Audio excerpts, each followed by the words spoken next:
என் தங்கப்பிள்ளையே, நல்ல செய்தியோடு உன்னை காண்பதற்கு உன் வராகி அம்மா நான் வந்திருக்கின்றேன். என் தங்கமே, என்னை கண்டவுடன் நிச்சயமாக நீ கேட்பாய் என்கின்ற அதீத நம்பிக்கையில்தான் அம்மா மீண்டும் மீண்டும் உன்னை தேடி வருகின்றேன்.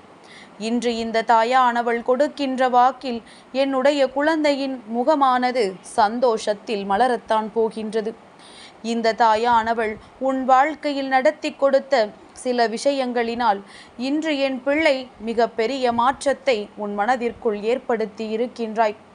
எல்லா விஷயங்களும் நல்லதாக மட்டுமே நடக்கும் என்று நினைத்த உனக்கு சில விஷயங்கள் சில கசப்பான அனுபவங்களை தந்த பிறகும் கூட என் குழந்தை, நீ அதிலிருந்து மீண்டும் வந்தாய். என் குழந்தை, எல்லாவற்றிற்குமே வாதாடி கொண்டிருந்த நீ சில ஏமாற்றங்களை வாழ்க்கையில் சந்தித்த பிறகு எதையுமே ஏற்றுக்கொள்கின்ற மனதோடு எதற்கும் வாதாடாமல் நிச்சயமாக வாதாடுவதனால் எந்த பலனும் இல்லை என்பதை நீ புரிந்து கொண்டாய். என் தங்கமே, எத்த ஒரு கஷ்டமாக இருந்தாலும் சிறிது புன்னகையோடு கடந்து செல்ல நீ பழகிவிட்டாய். என் தங்கமே, நிச்சயமாக சீதை என்று நிரூபிக்க என் நேரமும் போராடி கொண்டே இருக்கக்கூடாது. ஏனென்றால் இங்கிருப்பவர்கள் யாருமே உன்னை தீக்குளிக்க சொல்வதற்கு ராமர்கள் இல்லை என்பதை புரிந்து கொள்ள வேண்டும். என் தங்கமே, ஆண்களுக்கும் பெண்களுக்கும் யாராக இருந்தாலும் அம்மா சொல்கின்ற விஷயம் நிச்சயமாக புரியும். யாருமே யாருக்குமே தன்னை நிரூபிக்க வேண்டிய அவசியம் இல்லை. தன் பக்கம் நியாயம் இருக்கின்ற பட்சத்தில் எவ்வளவுதான் உரிமையாக நடந்து கொண்டாலும் உண்மையில் உரிமையானவர்களாய் ஆகிவிட முடிவது கிடையாது. அதுவும் சில உறவுகளிடத்தில் மட்டும்தான். ஏனென்றால் அந்த உறவுகளின் மனதில் இருக்கின்ற எண்ணங்கள் நிச்சயமாக அவர்களை வாழ்க்கையில் நல்ல நிலையை அடைய விடாமல் தடுத்து நிறுத்தி விடுகின்றது. அவர்களினுடைய எண்ணங்கள் தவறாக இருக்கும் பொழுது அவர்களின் வாழ்க்கையில் நடக்கின்ற விஷயங்களும் தவறாகத்தான் இருக்கும். உன்னை ஒருவர் ஒதுக்குகிறார் என்றால் அவர்களினுடைய வாழ்க்கை சரியாக இல்லை என்பதை நீ புரிந்து கொண்டால் போதும். என் தங்கமே, செவி கொடுக்க ஒருவருக்கு மனம் இல்லை என்றால் அவர்களிடத்தில் ஒருபோதும் நீ குரல் கொடுத்து உன்னுடைய நேரத்தை வீணடிக்காதே. என் தங்கமே, மின்சாரம் இல்லாத பொழுது தேடப்படுகின்ற அந்த மெழுகுவர்த்தி போலத்தான் சிலருக்கு நீயும் தேவைப்படும் பொழுது மட்டும்தான் தேடப்படுகின்றாய். இந்த தேடல் என்பது உன்னுடைய வாழ்க்கையில் அர்த்தமற்றது என்பதை நீ இன்னமும் புரிந்து கொள்ளவில்லை என்றால் இன்னமும் வாழ்க்கை கஷ்டப்படும் என்பதை மறந்து விடாதே.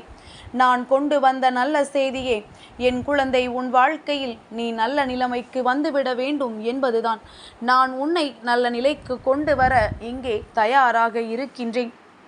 என் தங்கமே, இனி வாழ்க்கையில் எப்பொழுதுமே அவர்கள் பேசவில்லை இவர்கள் பேசவில்லை என்று வருத்தப்படுவதை நிறுத்திவிட்டு கவலைப்படுகின்ற விஷயங்களை எல்லாம் தூர போட்டுவிட்டு என்ன நடந்தாலும் சரி, அப்படியா, போகட்டும் என்று நீ விட்டுவிட வேண்டுமே தவிர ஒருபோதும் இது போன்ற விஷயங்களில் உன்னுடைய மனதை திசை திருப்பி விடாதே. உன்னுடைய எதிர்பார்ப்பை நீ என் மீதுதான் வைக்க வேண்டும். நிச்சயமாக நீ மனிதன் மீது வைப்பாயானால் ஏமாற்றம் ஒரு நாள் நிச்சயமாக கிடைக்கும் என்பதை மறந்து விடாதே. என் தங்கமே, தலையில் பாரத்தை தூக்கி கொண்டு நடப்பவர்களை விட மனதில் பாரத்தை சுமந்து கொண்டு நடைப்பிணமாக வாழ்பவர்கள் இங்கு அதிகமாக இருக்கின்றார்கள். காரணம், மற்றவர்களினுடைய செயல்களினால் உன் வாழ்க்கையில் ஏற்பட்ட ஏதோ ஒரு பாதிப்பாகத்தான் இருக்கும். உன்னுடைய பாரத்தை நீ சுமப்பதற்கு நிச்சயமாக தயாராக இருக்க மாட்டாய். ஆனால் இன்னொருவர் மன கஷ்டங்களை உன்னிடத்தில் வந்து கொட்டினால் அதை தூக்கி சுமந்து கொண்டிருப்பாய். இதனால் உனக்கு என்ன பலன் என்பதை ஒரு நிமிடம் சிந்தித்து பார்த்தாயா? நாளை உனக்கு ஒரு கஷ்டம் என்று சொன்னால் அதை அவர்கள் செவி கொடுத்து கேட்பார்களா என்று ஒரு நிமிடமாவது நீ யோசித்து பார்த்தாயா? என் தங்கமே, வாழ்க்கையில் இல்லாத ஒரு விஷயத்தை தேடி தேடி அலைவோம். ஆனால் தன்னிடம் இருக்கின்ற விஷயத்தை அலட்சியமாகத்தான் பார்ப்போம். இது எல்லோருக்கும் இயற்கையாகவே நடக்கின்ற விஷயம்தான். உன்னுடைய மனதிற்கு எந்த காரணமும் தேவையும் இன்றி ஒரு சிலரை அதிகமாக பிடித்து விடுகின்றது. ஆனால் அந்த உறவுகளுக்கு நீ எவ்வளவுதான் காத்திருந்தாலும் அவர்களுக்கு உன்னுடைய அன்பும் அரவணைப்பும் என்னவென்பது புரிந்து கொள்ள முடியாத நிலைக்கு இருக்கின்றார்கள். அப்படியானால் என் குழந்தை, உன்னை போன்ற ஒரு அன்பினை பெறுவதற்கு அவர்களுக்கு தான் தகுதியில்லை என்று நினைத்து ஒதுங்கி செல்ல வேண்டுமே தவிர ஒருபோதும் மீண்டும் மீண்டும் அவர்களின் அன்பை நாடி செல்லாதே. சில உறவுகள் நிலைத்திருக்க வேண்டும் என்று நீ நினைக்கின்றாய். என் தங்கமே, இதே நினைப்பு அவர்களுக்கும் இருக்கின்றதா என்று ஒரு முறை சிந்தித்துப்பார். யாரிடத்திலும் இறங்கிச் சென்று உன்னுடைய வாழ்க்கையை ஒரு நாளும் நீ மற்றவர்களிடத்தில் பணயமாக வைத்து விடாதே. என் தங்கமே, நிச்சயமாக யாருமே யாருடைய வார்த்தைகளிலும் ஏமாந்து விடக்கூடாது. ஒருவருக்கு நம்பிக்கையை கொடுத்துவிட்டு பின்னர் அந்த நம்பிக்கையில் இருந்து ஒருபொழுதும் பின்வாங்கக்கூடாது. அப்படி பின்வாங்கினாயானால் அந்த பாவம் ஒரு நாளும் உன்னை விட்டு விலகாது என்பதை புரிந்து கொள். உன்னுடைய பலவீனத்தை யாரிடத்திலும் சொல்லாமல், இங்கு உன்னுடைய பலத்தை சீண்டி பார்க்கும் வீரனை விட உன்னுடைய பலவீனத்தை சீண்டி பார்க்கின்ற கோழைகள் உன்னை சுற்றி ஏராளம் இருக்கின்றார்கள் என்பதை புரிந்து கொள். எத்தனை கோபம் வந்தாலும், யார் உன்னை அவமானமாக திட்டினாலும் உன்னுடைய வார்த்தையை கவனமாக நீ கையாள வேண்டும். ஏனென்றால் நீ பிறரை பார்த்து கூறும் ஒவ்வொரு வார்த்தையும் முதலில் உனக்கே நடக்கும் என்பதை புரிந்து கொள். அதன் பிறகுதான் மற்றவர்களுக்கு. அதனால் எப்பொழுதுமே இதில் எல்லாம் என் குழந்தை நீ கவனமாக இருக்க வேண்டும். என் தங்கமே, எல்லாவற்றையுமே வாழ்க்கையில் ரசிக்க பழகு. எதுவாக இருந்தாலும் அது கஷ்டம், நம்மால் முடியாது என்று நினைக்காதே. எதுவாக இருந்தாலும் அது முடியும், நம்மால் நடக்காதது வேறு யாராலும் நடத்த முடியாது என்று நீ நம்பு.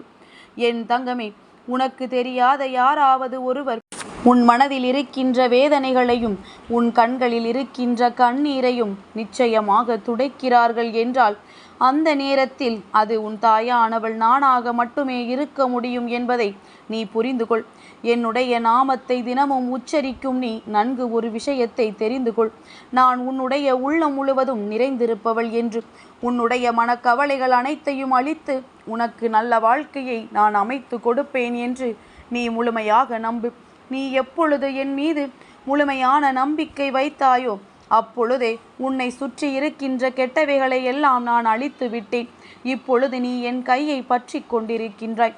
நாம் இருவருமே உன்னுடைய வாழ்க்கையில் வரவிருக்கின்ற இனிய நாட்களை நோக்கி பயணித்து கொண்டிருக்கின்றோம் என்பதை முதலில் நீ முழுமையாக நம்பு. என் தங்கமே, காலதாமதமாகின்றதே, இது நமக்கு கிடைக்குமா கிடைக்காதா என்று புலம்புகின்ற உன்னுடைய புலம்பலை நிறுத்திவிட்டு நிச்சயமாக எதையும் அறியாமல் இல்லை என்பதை நீ புரிந்து கொள்ள வேண்டும். உன் தாயானவள் உன்னுடைய புலப்பத்தை புரிந்து கொள்ளாமல் இல்லை. பொறுமையாக இரு. உனக்கான தருணம் கூடிய விரைவில் வரும். அனைத்துமே உன் கைகளில் கூடி வரும் என்பதனை அந்த நேரத்தில் நீ உணர்ந்து கொள்வாய். நம்பிக்கையோடு உன்னுடைய கடமை என்னவோ அதை செய்து கொண்டிரு. உனக்கான அந்த நல்ல நாள் உன்னை தேடி தானாகவே வரும். நீதான் வாழ்க்கையில் வெற்றியடைய போகின்றாய். நான் உன்னை வெற்றியடைய வைப்பேன். உனக்கான ஆறுதலாக உன்னை அரவணைத்து உனக்கு பக்கபலமாக என்றுமே உன் அம்மா நான் இருப்பேன் என்பதை மறந்து விடாதே. என் தங்கமே, நீ எந்த ஒரு பிரார்த்தனைகளை செய்தாலுமே அம்மா கேட்கவில்லை என்று நினைத்து விடாதே. நான் எப்பொழுதுமே அதை கேட்டுக்கொண்டுதான் இருக்கின்றேன். என் தங்கமே, நீ என்னை நம்பினால் நிச்சயமாக உன்னுடைய வாழ்க்கையில் அற்புதங்கள் பல மிக விரைவாகவே நடக்கும் என்பதை மறந்து விடாதே. இந்த வாழ்க்கையில் எந்த ஒரு இன்பங்களும் துன்பங்களும் நிரந்தரம் கிடையாது. இன்பங்கள் வரும்பொழுது வாழ்க்கையை அனுபவித்துக்கொள். துன்பம் வரும்பொழுது வாழ தேவையான அனுபவங்கள் பலவற்றை நீ மெளிதாக கற்றுக்கொள்.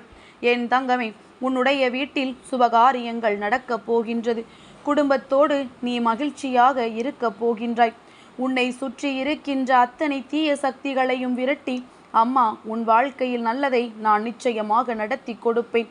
உன்னுடைய உழைப்பின் பலனை இன்னொருவர் அனுபவித்து கொண்டிருக்கின்றார்கள் என்று நினைத்து வருத்தப்படாதே. அவர்கள் உன்னுடைய கர்மாக்களை, உனது பாவங்களை உண்டும் அனுபவித்தும் உன்னை விடுதலை செய்கிறார்கள் என்று நினைத்து நீ சந்தோஷப்படு. உன்னுடைய கர்ம பலன்களை அவர்கள் ஏற்றுக்கொள்கிறார்கள். உன்னுடைய வாழ்க்கையில் உனக்கு இருக்கின்ற அத்தனை பாவங்களையும் அவர்கள் தூக்கி சுமக்கிறார்கள் என்பதனை புரிந்து கொண்டு அவர்களினுடைய பாவமும் உன்னுடைய பாவமும் அவர்களுக்கு சேரும் பொழுது அவர்கள் வாழ்க்கையில் எப்பேற்பட்ட தண்டனை கிடைக்கும் என்பதை புரிந்து கொண்டு நீ சந்தோஷமாக இரு. எல்லாவற்றிற்கும் தெய்வம் அவர்களுக்கு பதில் சொல்லும் என்பதை மறந்து விடாதே. விடாதே. எந்த ஒரு சூழ்நிலையிலும் உன் நம்பிக்கையை இழந்து விடாதே. என் தங்கப்பிள்ளைக்கு இந்த வராகி அம்மாவினுடைய ஆசீர்வாதங்கள் எப்பொழுதும் உண்டு.